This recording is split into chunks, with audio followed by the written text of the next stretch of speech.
Hello दोस्तों, नमस्कार। केम छो कड़वाले कैसे काय एंड कैसे हैं आप लोग। दोस्तों आज एक टॉपिक जाने वाला है जिसका नाम है रेजिस्टिविटी एंड हम आपको स्वागत करते हैं फिजिक्स इन सिंपल में। चलिए चलते हैं इस टॉपिक में।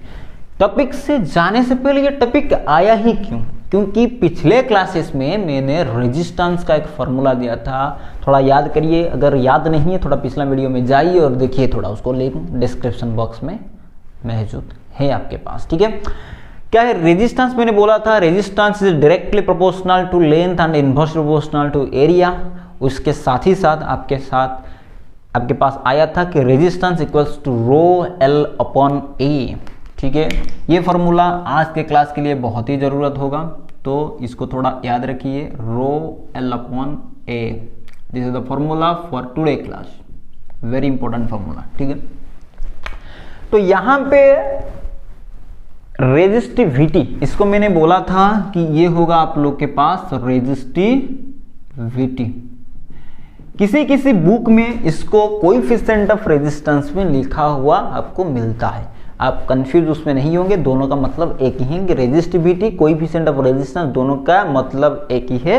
ये कांस्टेंट है जो कि प्रोपोर्शनैलिटी साइन को हटाकर बैठता है। ठीक है, लेकिन इसको मैंने बोला कि ये एक कांस्टेंट है, लेकिन ये एक प्रॉपर्टी को डिफाइन करता है, that is nothing but the property of material. आप बोलेंगे सर आप पहले क्लास में बताए थे कि resistance is a property of material, then how the resistivity comes. दोस्तों एक एग्जांपल देंगे। आप बायोलॉजी में पढ़ते हैं कि भाई लोग हमारे नाक, हमारे कान ऐसे होता है कि हमारे पिताजी और माताजी जैसे हमारे पेरेंट्स जैसे होते हैं, तो हम बोलते हैं कि वो नाक का जो मतलब नाक मान लीजिए थोड़ा टेढ़ा होना, हाँ, थोड़ा मतलब स्किन कलर जो होता है, हाँ, आप वाइटिश है कि जो भी है स्किन कलर होता है, वो आप बोलते हैं कि एक कैरेक्टर है पापा का, दैट इज ए ट्रेट। और बायोलॉजी में कैरेक्टर को ट्रेट ही बोलते हैं। ट्रेट फादर और मदर से और पेरेंट्स से आपकी तरफ आता है।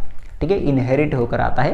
ये चैप्टर है इनहेरिटेंस, इनहेरिटेंस जो चैप्टर हेरिडिटी इवोल्यूशन का मैं बोल रहा हूँ बात। ठीक है दोस्तों, हेरिडेटरी होता है मतलब इनहेरिट होता है, लेकिन वो कैरेक्टर एक बहुत ही अच्छे कैरेक्टर के लिए आता है। वो कैरेक्टर और एक कैरेक्टर के लिए आता है, that is nothing but your gene, जिसको हम जेनेटिक लैंग्वेज में ट्रेड बोलते हैं। ये जो ट्रेड कैरेक्टर जनरली मैंने बोला स्किन कलर, ये सब आप फिजिकली बोलते हैं जो कि देख सकते हैं, लेकिन आप जीन और डीएनए को आप नहीं देख सकते, लेकिन that also a characteristics in genetic language. ठीक है दोस्तों, तो मैंने बोला कि उस जीन में कुछ आप लोग के पास कुछ इंफॉर्मेशन होता है जो कि डिफाइन करता है आपके स्किन कलर प्रॉपर्टी को। तो मतलब जीन एक कैरेक्टर, उस कैरेक्टर के कारण आप लोग का रेजिस्टेंस आता है। वैसे ही रेजिस्टिविटी एक अंदर का कैरेक्टर है, एक मटेरियल का अंदर का कैरेक्टर है जिसके कारण रेजिस्टेंस आता है। आपकी स्क्रीन पर यह है कि रेजिस्टिविटी के कारण रेजिस्टेंस आता है, रेजिस्टिविटी के कारण और एक बार बोलेंगे रेजिस्टिविटी के कारण रेजिस्टेंस आता है। मतलब रेजिस्टेंस भी एक प्रॉपर्टी है, जो प्रॉपर्टी आप लोग का रेजिस्टिविटी नामक एक प्रॉपर्टी से आता है, उस रेजिस्टिविटी को हम पढ़ते हैं। ठीक है दोस्तों, तो फॉर्मूला से लेके आएंगे न्यूमेरिकल। अगर हम बोलेंगे resistivity will be equals to R, A ऊपर जाएगा डिवाइड बाय एल होगा, ये होगा रेजिस्टिविटी का फॉर्मूला। देखिए दोस्तों आर ए बाई एल होता है। हाँ देखिए, अगर मैं इसका यूनिट निकालना चाहता हूं, रेजिस्टेंस के लिए मैंने ओम डालूंगा, एरिया के लिए मैं metre square, divide by length के लिए मैं मीटर। ये मीटर कैंसिल हो गया, तो इसका एसआई यूनिट क्या होगा? ओम मीटर। ये याद रखिए, ये मैं नोट में नहीं लिखा हूं, इसको थोड़ा आप नोट करिए यहाँ पे कि इसका एसआई होता है, एसआई यूनिट होता है आप लोग का ओम मीटर। ये जो पॉइंट है ये मैंने ऐड किया अभी चलते हैं कि लेकिन जब परीक्षा में आएगा रेजिस्टिविटी का कोई मतलब डेफिनेशन, क्या हम डेफिनेशन इसमें डालेंगे, उसके लिए एक मैंने डेफिनेशन लिखा है, उसको थोड़ा एग्जांपल में समझाते हैं। मान लीजिए मैंने कोई कंडक्टर ऐसे ले लिया, मैंने करंट कंडक्शन उसमें किया, मतलब सुईजन किया, बैटरी लगाया। मान लीजिए ये एरिया हो गया आप लोग का 1 मीटर स्क्वायर, ये लेंथ हो गया आप लोग का 1 मीटर। दिखाई तो नहीं देता है वैसे, लेकिन आप मान लीजिए कि 1 मीटर लेंथ का है, 1 मीटर स्क्वायर एरिया है। दोस्तों बोलिए ये 1 मतलब area is equals to 1, length भी इक्वल्स टू 1, तो रो कितना हो जाएगा, आर के साथ इक्वल हो जाएगा कि नहीं, वही होता है आप लोग का definition. Area 1 metre square, length हो गया 1 मीटर, देन आप लोगों का rho is equals to R. तो इसको देखिए थोड़ा, देखिए हम यहाँ पे नोट भी दे रहे हैं, तो आपको कहीं और जाकर उसको खोजना नहीं पड़ेगा, आप यहीं से नोट लिखिए। And I bet you that this will the all total note for your board. इतने में ही से मतलब इतने से ही क्वेश्चन आ जाएगा आप लोगों के बोर्ड के लिए, सिर्फ आपको क्वेश्चन प्रैक्टिस करना है। ठीक है दोस्तों, resistivity of a substance is numerically, मैं यहाँ पे न्यूमेरिकली डिपेंड करता हूँ, equals to resistance equals to resistance of a rod of that substance. उस रॉड का दैट सब्सटेंस मतलब जिस सब्सटेंस का मैं निकालना चाहता हूँ resistivity, substance which is 1 metre long and 1 metre square cross sectional area. अगर कोई भी मटेरियल का आप रेजिस्टिविटी निकालना चाहते हैं, वो क्या है, उसका 1 metre square cross sectional area ले लीजिए, उसका लेंथ 1 मीटर ले लीजिए, तो आपको जितना रेजिस्टेंस आएगा उस रेजिस्टेंस का वैल्यू आप लोग का रेजिस्टिविटी होगा। ठीक है दोस्तों, और एक बार बोलेंगे, कोई भी रॉड ले लीजिए, उसका अगर आप रेजिस्टिविटी निकालना चाहते हैं तो क्या करिए, उसको 1 मीटर का बना दीजिए, लेंथ को 1 मीटर स्क्वायर एरिया को बना दीजिए। अब जो रेजिस्टेंस का रो एल बाई ए जो फॉर्मूला से जितना भी रेजिस्टेंस आएगा उस रेजिस्टेंस को हम बोलेंगे रेजिस्टिविटी। ठीक है दोस्तों, एंड रेजिस्टिविटी इज ए, देखिए ये अपने आप में एक कैरेक्टरिस्टिक्स प्रॉपर्टी है। मैंने अभी भी बोला था कि इस कैरेक्टरिस्टिक्स प्रॉपर्टी के कारण ही रेजिस्टेंस आता है। मतलब यहाँ पे मैं लिख देता हूँ आपको अगर कंफ्यूज हो रही है कि रेजिस्टिविटी के कारण रेजिस्टेंस आता है, ये आप याद रखिए। ठीक है दोस्तों, आगे चलते हैं। Which decides the value of resistance, which decides the value of यहाँ देखिए थोड़ा, रेजिस्टिविटी ही डिसाइड करता है एक सब्सटेंस का रेजिस्टेंस कितना होगा।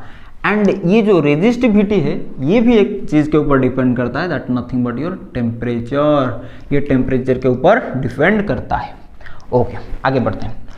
रेजिस्टिविटी अगर देखेंगे, हम बोलते हैं कि पहले क्लास में बोले कि रेजिस्टिविटी और रेजिस्टेंस जो आता है वो क्यों आता है, क्योंकि एक एटम अपने इलेक्ट्रोस्टैटिक फोर्स ऑफ अट्रैक्शन के कारण इलेक्ट्रॉन को जाने नहीं देता है, उसी से आता है रेजिस्टिविटी दोस्त, उसी से आता है आप लोग का रेजिस्टेंस। ये सब तीनों कनेक्टेड है कि एक एटम अपने इलेक्ट्रॉन को इतना इजीली जाने नहीं देगा, वहां से आप लोग का एक प्रॉपर्टी आता है रेजिस्टिविटी, उसके बाद आता है रेजिस्टेंस। हम उल्टा जा रहे हैं, रेजिस्टेंस उसके बाद रेजिस्टिविटी पढ़ रहे हैं, लेकिन याद रखिए कि एटम का attraction, electrostatic force of attraction के कारण रेजिस्टिविटी, उसके बाद रेजिस्टेंस आएगा। आगे चलते हैं, यहाँ पे एक बना देते हैं, एटम अट्रैक्शन फोर्स के कारण रेजिस्टिविटी के कारण रेजिस्टेंस। ओके, आगे चलते हैं कि हमने देखे कि तीन टाइप्स ऑफ मटेरियल हमारे पास है, मेटल है, नॉन मेटल है, सेमीकंडक्टर्स है। कंडक्टर्स, इंसुलेटर एंड सेमीकंडक्टर, तीनों का क्या रेजिस्टिविटी और रेजिस्टेंस सेम जैसा है? नहीं दोस्तों, रेजिस्टिविटी ऑफ मेटल देखिए थोड़ा 1.6 × 10 मतलब बहुत ही कम, 10⁻⁻8 मतलब एक बहुत ही छोटा वैल्यू, माइक्रोमीटर के आसपास की बात है, तो ये बहुत ही छोटा वैल्यू है रेजिस्टिविटी। यहाँ पे थोड़ा और एक बार देखिए, थोड़ा यहाँ पे देखिए कि R का अगर मैं फॉर्मूला ले लूंगा, R is directly proportional to rho, भी आप बोल सकते हैं, ऊपर में है न्यूमरेटर में, तो अगर रेजिस्टिविटी जिसका बड़ा होगा उसका रेजिस्टेंस भी ज़्यादा होगा। रेजिस्टिविटी यहाँ पे देखिए ये एक बहुत ही बड़ा वैल्यू है, 10⁻17, 10⁻10, तो इसका रेजिस्टिविटी ज़्यादा है, इसका मतलब रेजिस्टेंस भी ज़्यादा होगा। R will be high, here R will be moderate. Semiconductor थोड़ा थोड़ा रेजिस्टेंस कम होगा, यहाँ पे रेजिस्टिविटी बहुत ही कम है तो R विल बी लेस, बहुत ही कम होगा। ठीक है, तो आप देखेंगे सिल्वर एक बहुत ही अच्छा कंडक्टर, मतलब रेजिस्टेंस बहुत ही कम है इसके, क्यों? क्योंकि इसका रेजिस्टिविटी बहुत कम है, इसलिए इसका रेजिस्टेंस बहुत कम है, इसलिए ये कंडक्टर अच्छे से करंट को करेगा, तो इसका करंट ज़्यादा है। ठीक है, बट ऑल्सो मेटल में देखेंगे कि इसका रेजिस्टिविटी बहुत ही कम है, निक्रोम का थोड़ा ज़्यादा है, 110 होगा, इसका 100 गुना ज़्यादा। तो इसकी हम लोग इसीलिए निक्रोम को क्या यूज़ करते हैं, निक्रोम को हमने यूज़ करते हैं जो बॉल बनाते हैं, टंगस्टन और निक्रोम को बॉल जो बनाते, मतलब अभी तो LED आ गया है, मतलब जब पास्ट में कुछ दिन पहले जो हम बल्ब हम यूज़ करते हैं, येलो वाला जो बल्ब होता था, 110 बल्ब होता था, 110 वाट का जो बल्ब होता था और 100 वाट का जो बल्ब होता था, येलो इस कलर आता था, उसमें एक फिलामेंट होता था। उस फिलामेंट को हम निक्रोम नहीं तो टंगस्टन से बनाते थे। भाई लोग, निक्रोम क्या है? ये निक्रोम एक मेटल नहीं है, थोड़ा ध्यान से देखेंगे। ये निक्रोम एक अलॉय है। What about alloy? Alloy is, आप केमिस्ट्री में मेटल्स और नॉन मेटल में पढ़े होंगे कि अलॉय एक मेटल एंड एक नॉन मेटल को मिक्सिंग करके बना हुआ होता है, ठीक है। Alloy is a mixture of metal and non metal. तो यहाँ पे निकेल और मेटल भी हो सकता है। निकेल एंड क्रोमियम, दो मेटल को हमने मिक्स करके एक बनाए हैं, Ni फॉर निकेल, क्रोमियम से Chrome. So nichrome nickel and chromium से, ये याद रखिए, nichrome Ni for nickel, Chrome for chromium. Nichrome एक अलॉय है जिसका रेजिस्टिविटी मेटल से भी ज़्यादा होता है, मेटल से भी ज़्यादा होता है। ये मैं लिखा हूँ, alloy have a greater resistivity दान ए मेटल। मेटल से थोड़ा ज़्यादा होता है आप लोग का रेजिस्टेंस और रेजिस्टिविटी, इसीलिए इसको हम बॉल में यूज़ करते हैं, क्योंकि बॉल में हमको हीट चाहिए। इसके बाद में जो क्लासेस आएंगे हम देखेंगे रेजिस्टेंस बढ़ने के कारण आप लोगों का हीट भी बढ़ जाता है, इसीलिए हमको ज़्यादा रेजिस्टेंस देना पड़ेगा, ज़्यादा रेजिस्टिविटी देना पड़ेगा, उसके साथ ही ज़्यादा हीट प्रोड्यूस होगा, हमारे मतलब सराउंडिंग लाइटेड होगा, ठीक है दोस्तों। तो आज के क्लास में मैंने क्या पढ़ाया उसके थोड़ा देख लेते हैं कि रेजिस्टिविटी अपने आप में एक प्रॉपर्टी होता है। इस प्रॉपर्टी के कारण रेजिस्टेंस आता है, वो भी एक प्रॉपर्टी होता है, लेकिन रेजिस्टिविटी के कारण आता है। एंड रेजिस्टिविटी किसके कारण आता है? Atomic electrostatic force of attraction के कारण। और एक बार बोलेंगे, electrostatic attraction in between the proton and electron of atom gives the resistivity, and resistivity आप लोग का रेजिस्टेंस देता है। उसके बाद अगर हम न्यूमेरिकली बोलेंगे, इस फॉर्मूला से रो इज का R/L हो जाएगा। वहाँ पे अगर एरिया को 1 मीटर स्क्वायर, लेंथ को 1 ले आएंगे तो रेजिस्टेंस को ही रेजिस्टिविटी बोल देंगे, ठीक है दोस्तों। एंड इसका SI यूनिट जो होगा वो मीटर में होगा। एंड रेजिस्टिविटी अपने आप में एक प्रॉपर्टी होता है जो कि डिसाइड करता है कि कंडक्टर और कोई भी मटेरियल का रेजिस्टेंस कितना होगा, लेकिन ये रेजिस्टिविटी भी एक प्रॉपर्टी के ऊपर डिपेंड करता है जिसको हम बोलते हैं टेम्परेचर, ठीक है दोस्तों।